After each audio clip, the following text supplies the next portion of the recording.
Met a teacher that went into teaching to manage kids.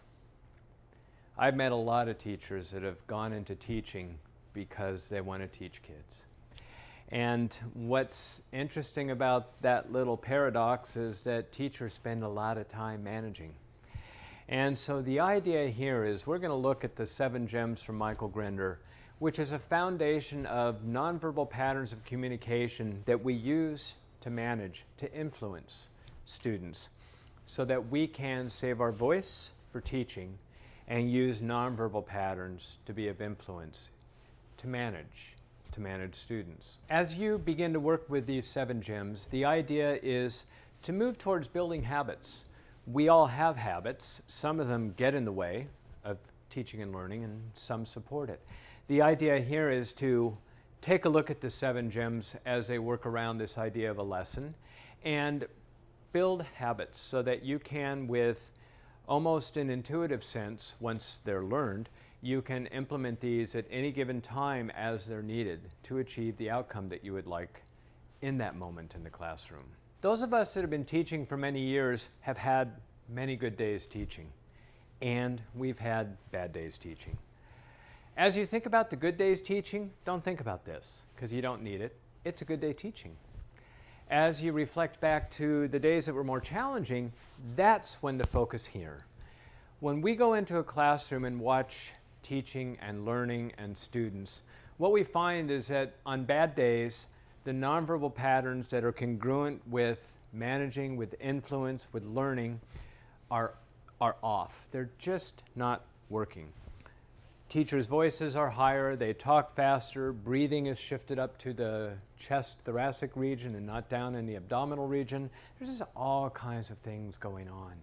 So the idea as you explore these is to get them into your repertoire so that you understand and feel and can do each one of them, and then we'll put them in the context of those challenging days when things just don't go as planned. The 7 gems are built around this idea of the 4 frames of teaching from Grinder's work. The first phase is getting the attention. If you don't have the attention of the students, no matter how much teaching you do, because there's no attention, they're probably not learning. They're probably not engaging in the content. So getting their attention is first and foremost for any of these situations. Next is this idea of teaching.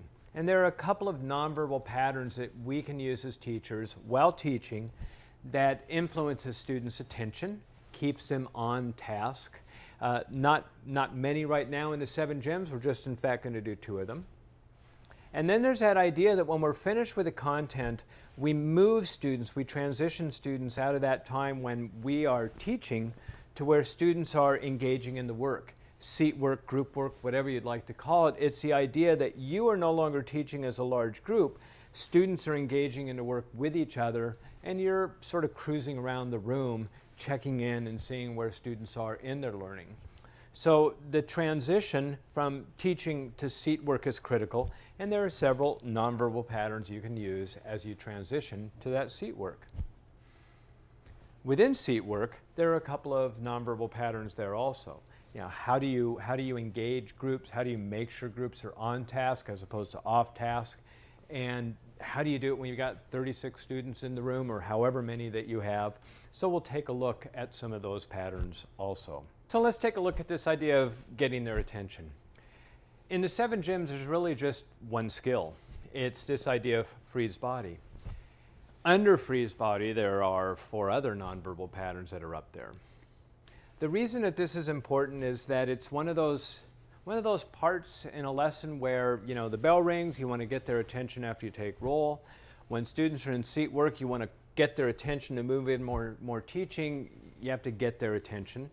And so the idea here is to be systematic and also to implement a few of these nonverbal patterns together, almost in a choreography, so that when you get their attention, you can immediately go into teaching. In fact, what we found is when these 7 gems are implemented in classrooms, teachers spend more time teaching and less time managing. So there's actually more content, more engagement with the students in the subject matter when these nonverbal patterns are in place.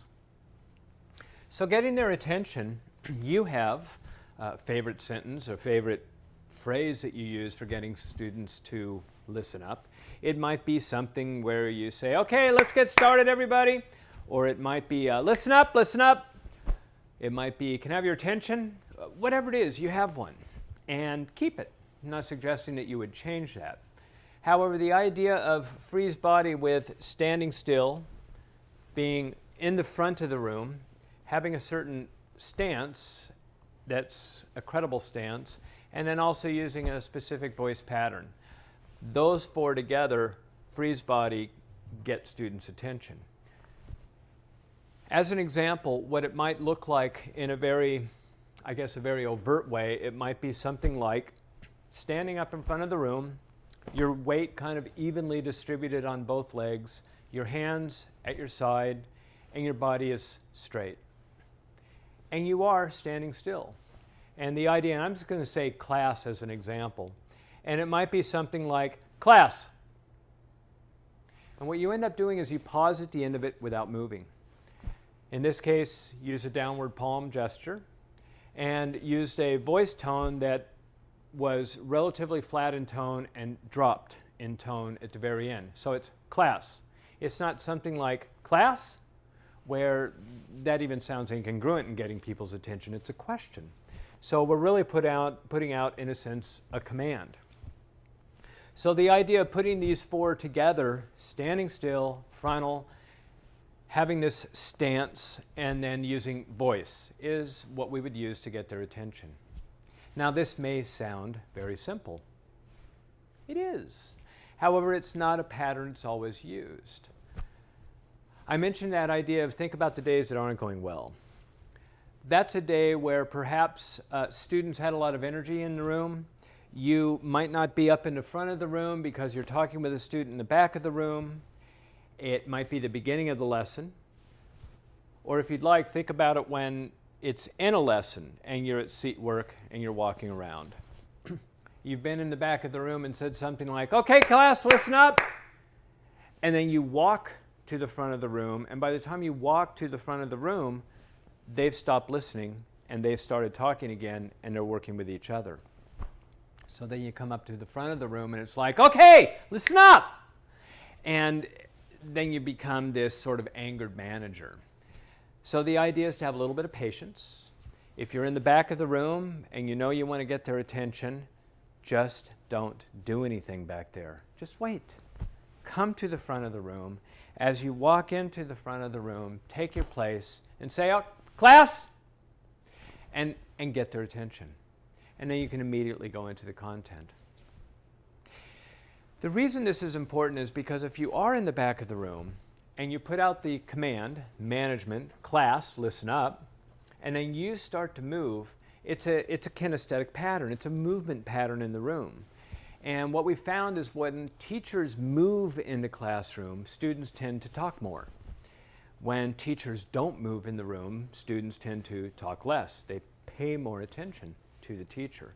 So the idea is if we recognize the idea that standing still has that influence on when students are talking, then when we want their attention, come to the front of the room, take the stance, pause for a moment, class. And then you can start the lesson with a voice pattern that's more open. You're just using this voice pattern, flat range, flat tone, dropping, just to get their attention. Then you immediately go into a friendlier, more relationship-driven voice. So that's an example of freeze body that we would use to get their attention. The second nonverbal pattern related to getting their attention is what Grinder calls above, pause, whisper.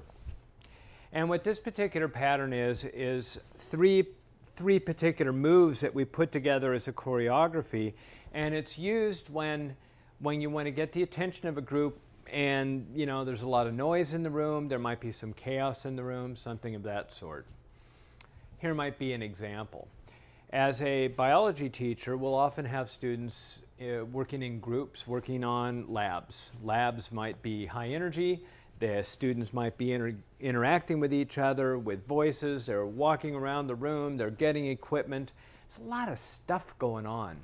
And the noise in the room is high versus the noise in the room if you might be in a small dialogue or a whole group single student talking or even taking a test where the volume is quieter.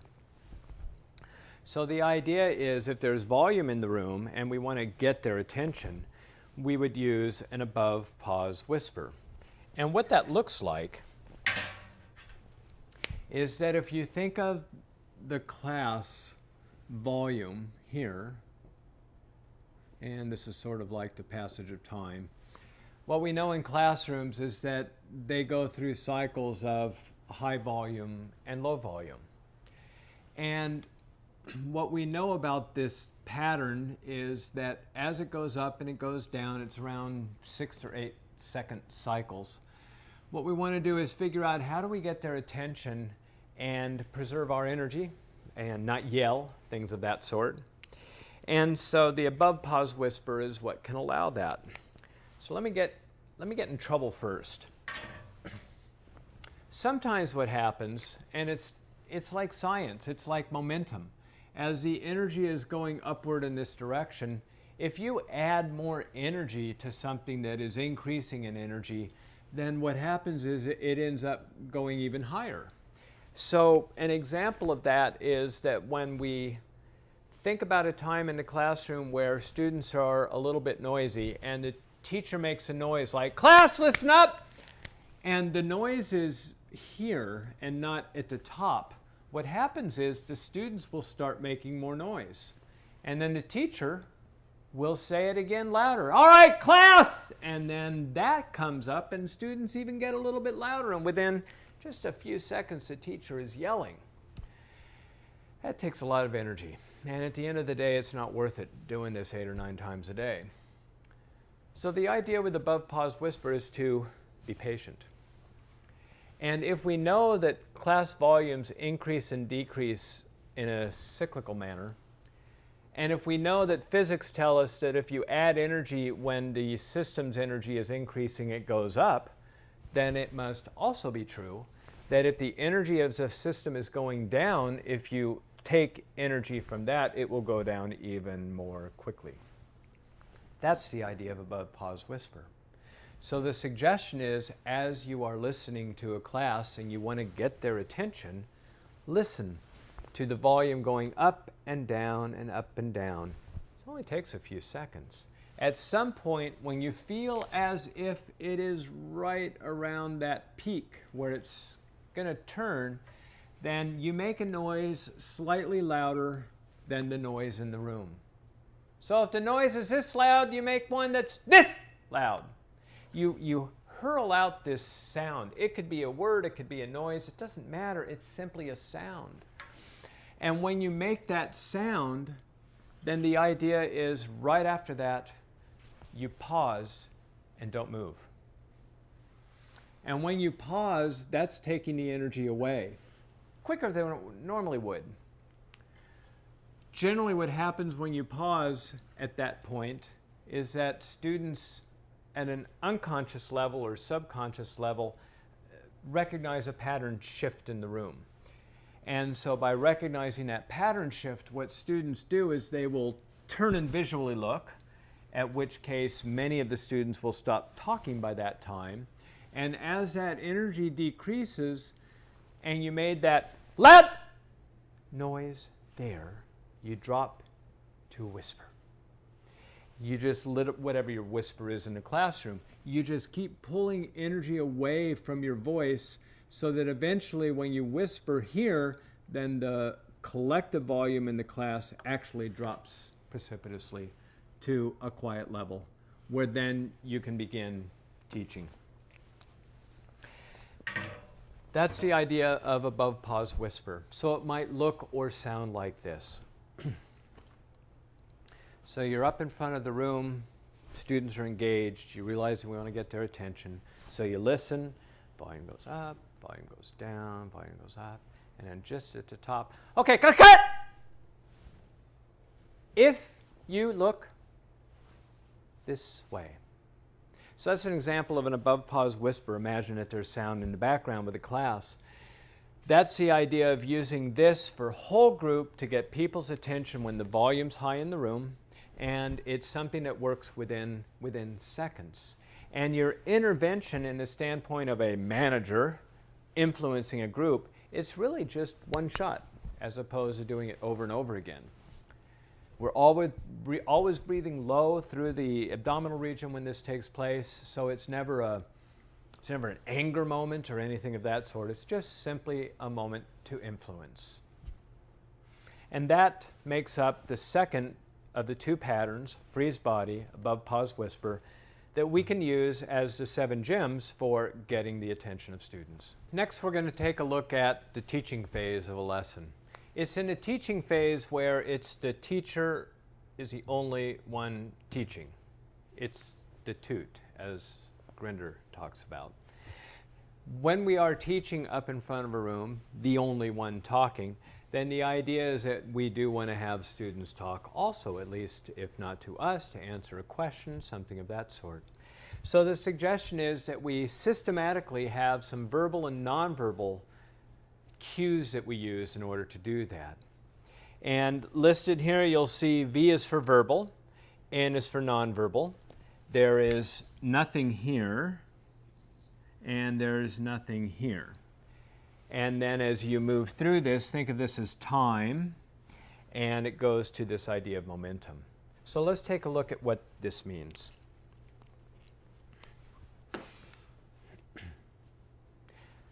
When the teacher is the only one talking and we're going to ask a question, it might be something as simple as saying, what is the capital of California? And you just ask the question. What happens when we just ask the question is there's no nonverbal component with that that lets students know that they should be raising their hand, for instance, if in the moment that's what you want students to do. So without the nonverbal signal, raise your hand, and you just ask the question, what is the capital of California? Students might yell out. They might interrupt each other, things of that sort, which at times in class that might be useful. However, it's not something we want to do all the time. So we want to be congruent with our verbal message as well as our nonverbal message when working with students during a teaching phase.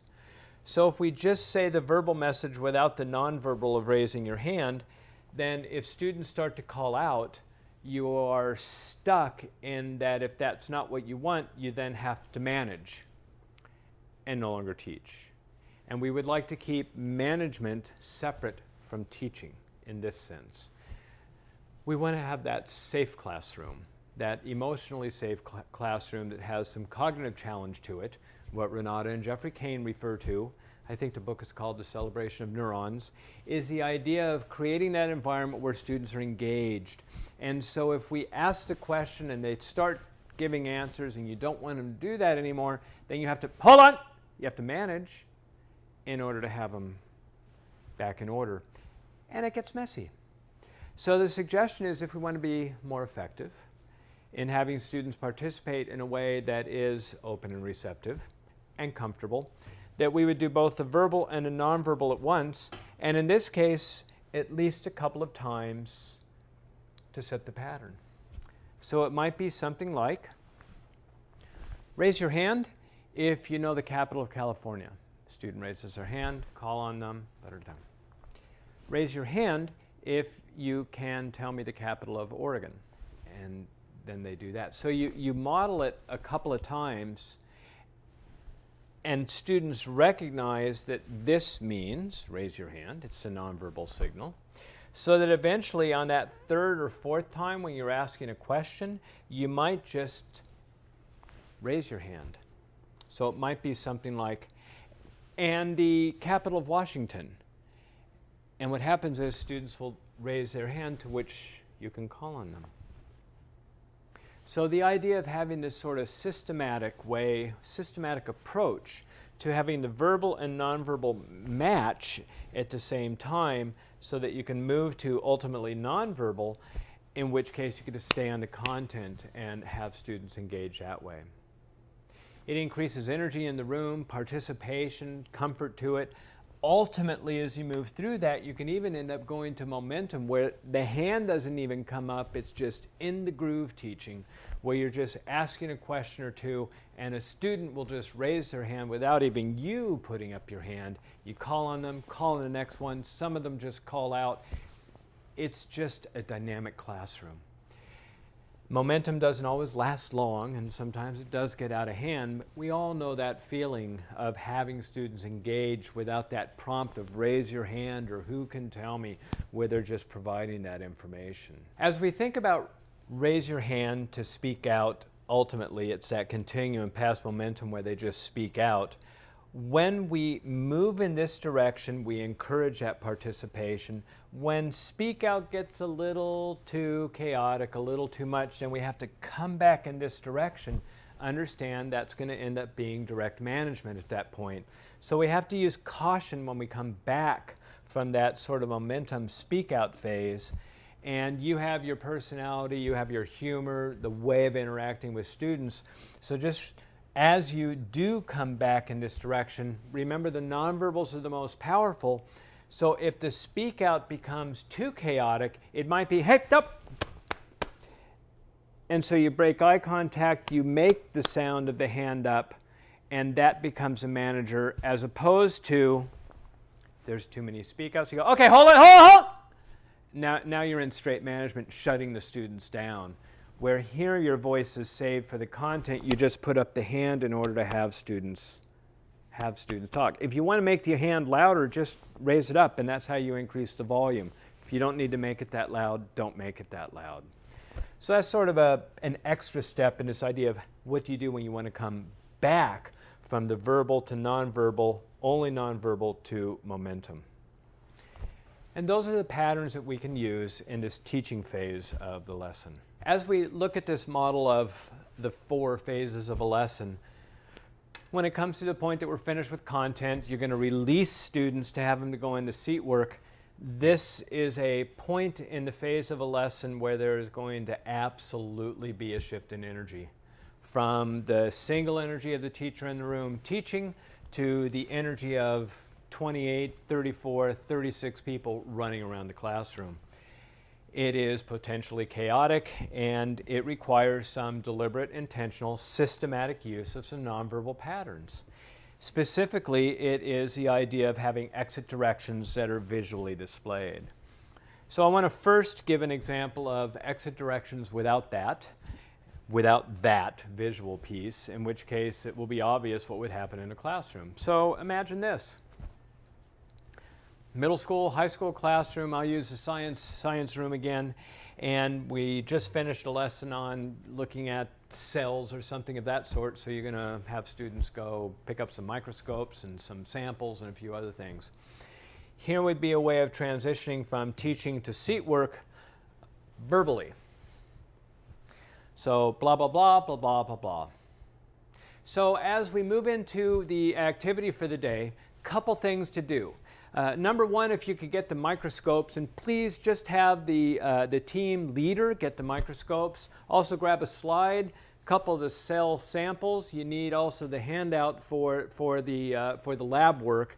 And by the way, when you get all that finished, if you could turn it in at the end up in the box, and if you finish early, work on your homework, do a couple other things, but just make sure that you pick up the microscope, the slides, the handout, and a few other things. So you can imagine that if you put that out there verbally, there might be a few students that would get the 4 things that are necessary.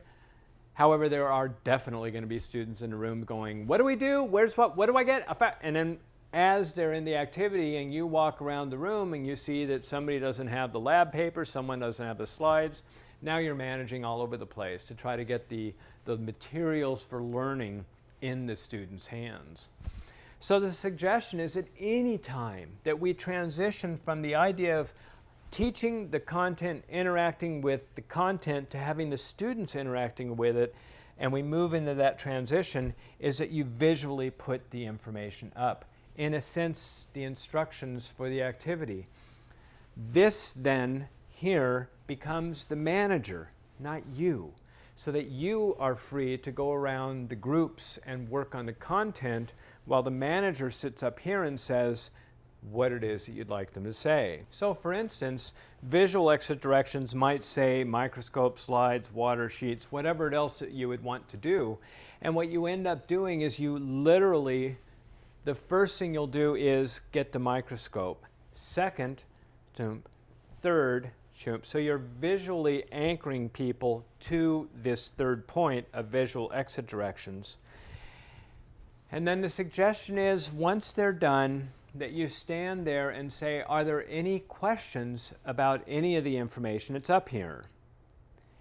And when you turn to look if there are questions, if they do have one and they say something like, what do I do after I get the slides?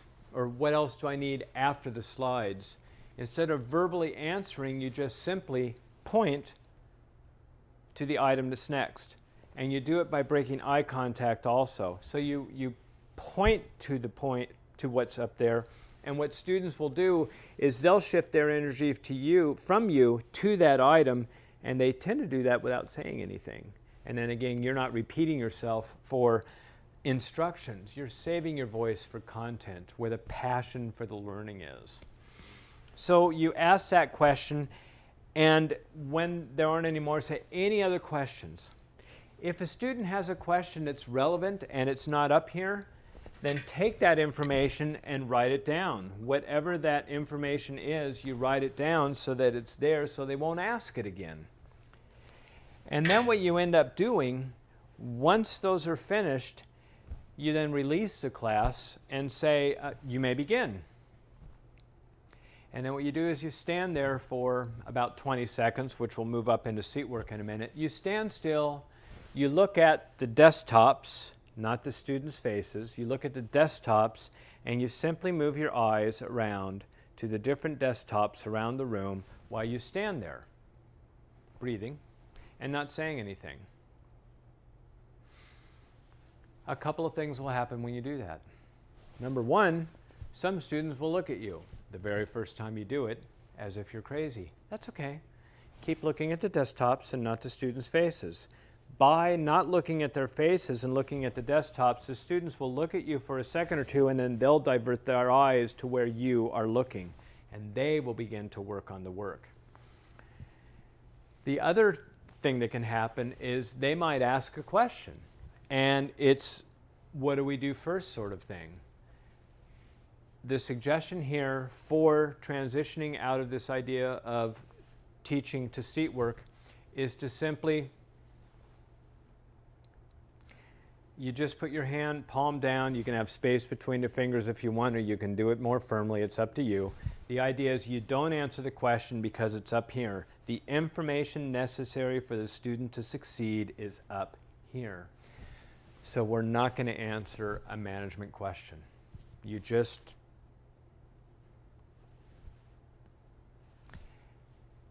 and what happens is they take care of themselves in general. They take care of themselves.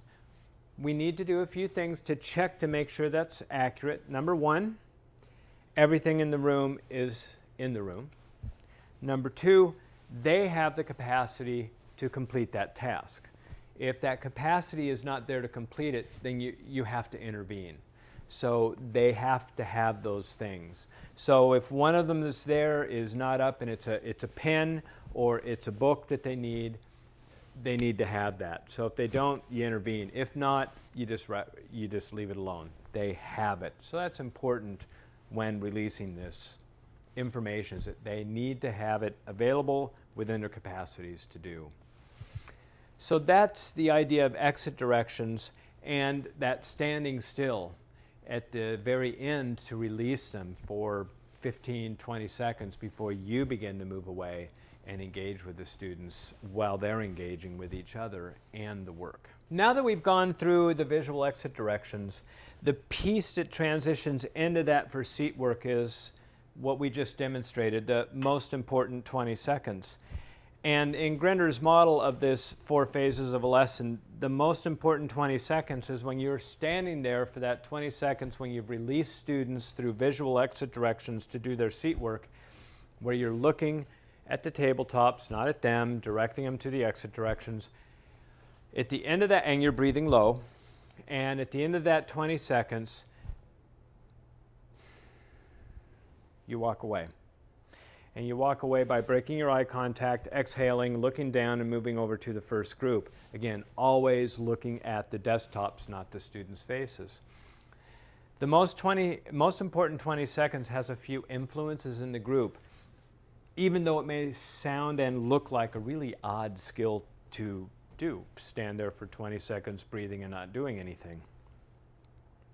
Number one, what happens is the students manage themselves.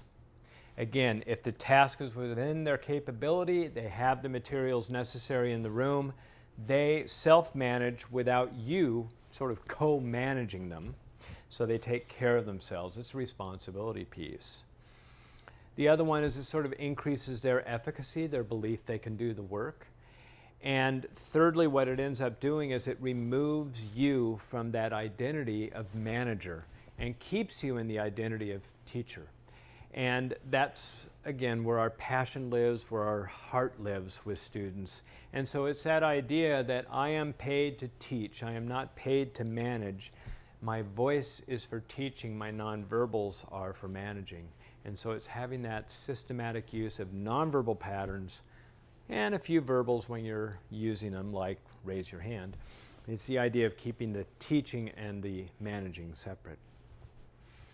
So most important 20 seconds sort of lives in a transition state between transition and seat work. And as we move into seat work, there are a couple of patterns that we can use to support seat work while managing the entire class. Because that's one of the challenges. When you're working with individual groups, the other groups might go off task.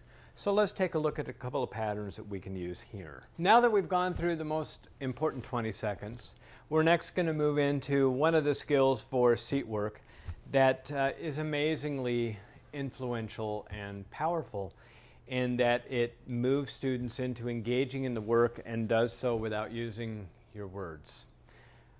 It's called off, neutral, on. That's when it works. When it doesn't work, it's called off, neutral, off.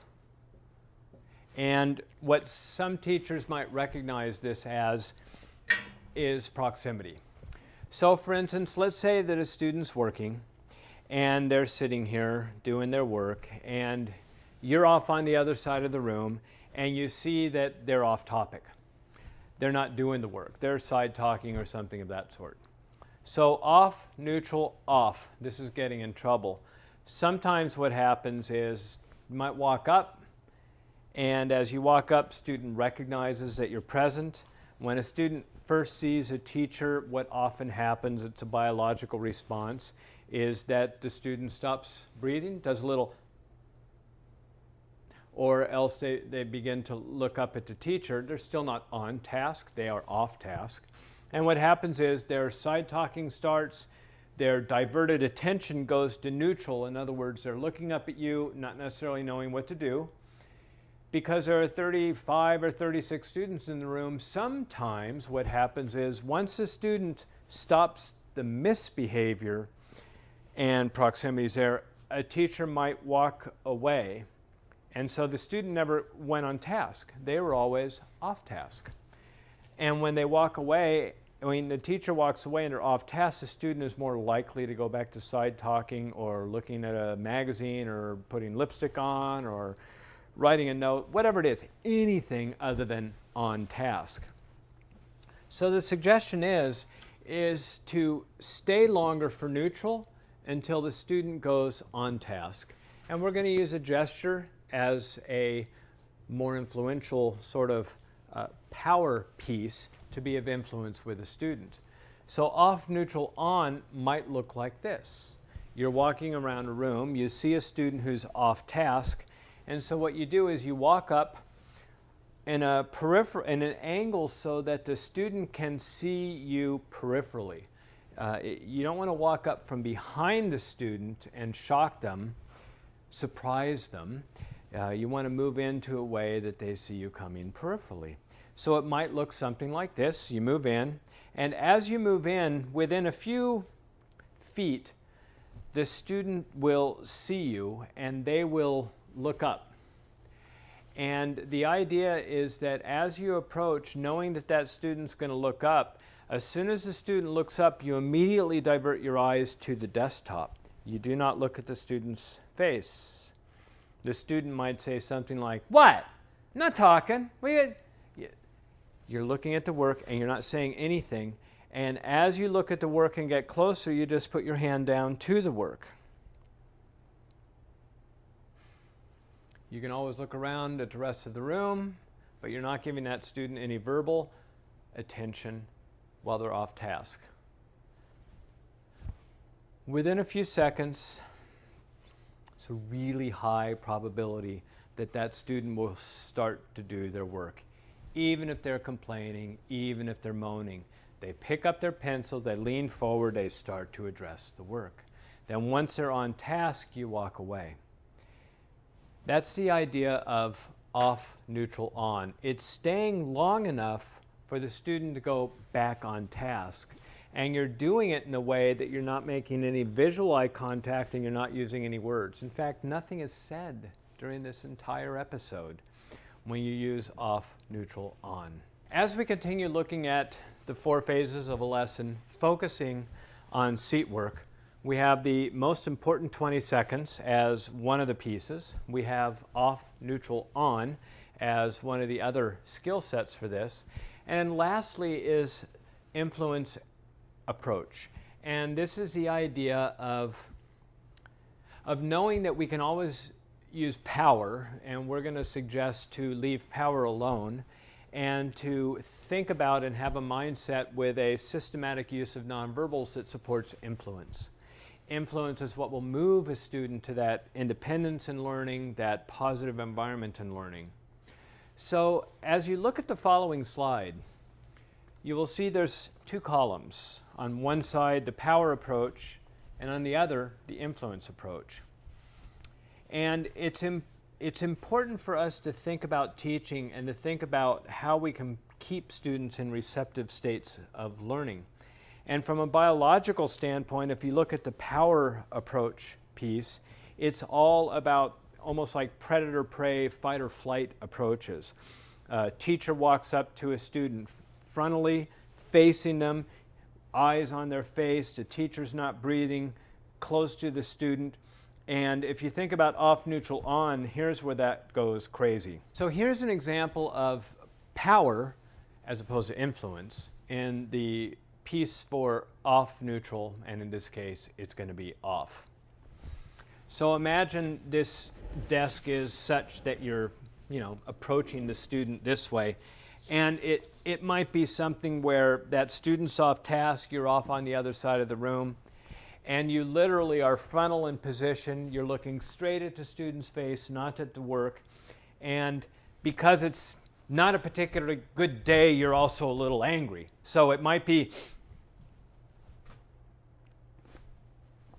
get to work, that sort of idea. And by that time, the student's looking at you, and depending on their behavior, they might be frozen stiff and not knowing what to do.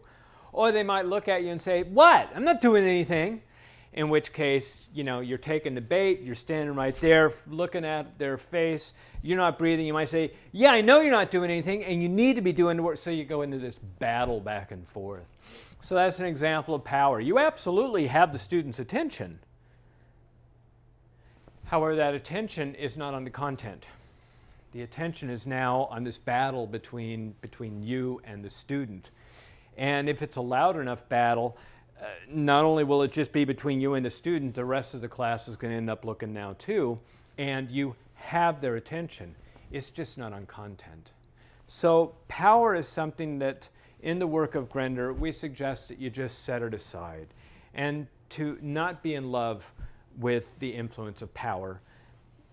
As Michael says, to be in love with the power of influence, because influence is what keeps the student engaged in the work while preserving that relationship between you and the student.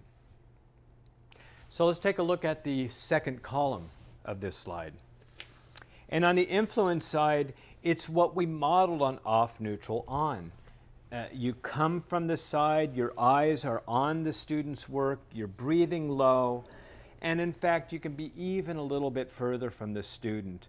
And what you end up doing is you just wait till they're on task. So what that might look like is this. We make sure that we're with an approach side to the student. And what's interesting about this is that if we approach in a way that they can see us from a further distance away, we might be able to be of influence at that point to simply point to the desktop as soon as they look at you and look at the desktop from 6, 8, 10, maybe 15 or 20 feet away. You look at the desktop and the student goes back on task. That's an off, neutral, on at a distance. It doesn't have to be up close. It can be. It can also be from far away. This is management that is private. The class doesn't know you're doing it. It doesn't mark a student. It doesn't hold a student out in front of the rest of the group as an example. It is simply private management of getting a single student on task non-verbally where no one knows. And you preserve that learning environment in the classroom. And that's why this idea of influence approach is so important from the idea of a power approach to teaching. It's about breathing, it's about being in control of your own emotions, not having triggers that hook you when a student tries to hook you or you're not having a good day. It's that idea of always thinking about influence over power. So what we have here is these 7 gems. There are many more from Grender's work. The book is Envoy. It's the educational nonverbal yardstick. It's a whole series of nonverbal patterns that you can study in addition to these 7 to be a more influential teacher in the classroom using these nonverbal patterns. So we can verbally engage with students in the content and nonverbally engage with them when it comes to management. Because management's not about relationship.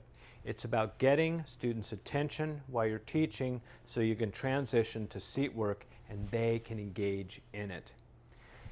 So if any of these 7 or all 7 of these are intriguing to you and you want to try them out, go for it. Practice one of them for a week and only that one and get it into a habit, sort of muscle memory state. And then you'll begin to notice its influence on the students as well as your teaching and learning. And as you move through all 7, perhaps pick up the book, take a look at some of the other patterns that are in there. You might find some that will even make you more effective as a teacher.